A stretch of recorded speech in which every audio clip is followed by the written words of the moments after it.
Good morning. Had breakfast and coffee. Got my bills done. It's Wednesday morning and it's time for the illiterate Greek. Today I want to take a look at Hebrews 10:25. And it goes on, not forsaking the assembling of ourselves together, as is the manner of some, but exhorting one another, and so much the more as we see the day approaching.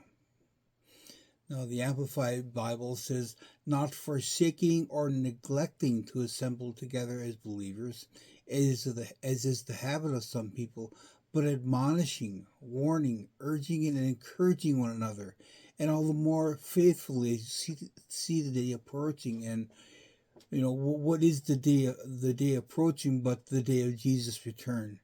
And we don't have to look very hard and very far in the world to see what's going on with it. So yes, the day of his return is coming. But I want to look at that word assembling. In the concordance, it's G 1997, episunakoi, that's a mouthful, and it means the gathering together in one place, a complete collection, specifically a Christian meeting for worship. So what about that word forsaking? And it simply means abandon, to desert, totally abandon, utterly forsake and leave behind. As these times get harder and harder around us, we need to keep gathering together. We need each other. In Ecclesiastes 4, it says, and though a man might prevail against him who is alone, two will withstand him. A threefold cord is not quickly broken. And that's a reference that's been used for many years, referring to the marriage relationship with God. The threefold cord of God, man and wife, is a strong, strong cord. But we live in a time where, again, where people have a lot going on around them, and there's this tendency to just say, well, I'm just going to take care of myself and not worry about anybody else. For those of you who couldn't remember them, Simon and Garfunkel had a big hit back in 1965, I Am a Rock.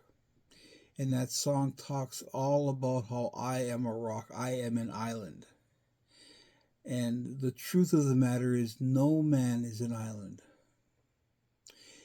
We're reminded in Ephesians 6 that we do not wrestle against flesh and blood, but against principalities, powers, rulers of the darkness of this age, against spiritual hosts of wickedness in heavenly places. Notice those words are all plurals. It doesn't say a single principality or a single power, but principalities and powers. The enemy is a bully, and he's a gang bully. He's a gang leader that wants to track us down, kind of like a wild animal, a pack of wild animals trying to track down prey in a herd. They look for the weak and they send them out and they destroy them. Again, we live in a time that we can't afford to be on our own, because we will not make it on our own. We need each other, brothers and sisters. We need each other to stand together, to learn together, to grow together, to encourage and build each other up. So again, don't try to be a rock. You won't stand by yourself. Stay with the church. Stay with the church. Stay with the assembly of the believers, because that's where our strength is, and that's where our power is. That's where our victory is. Thanks again for coming, and we'll see you next week.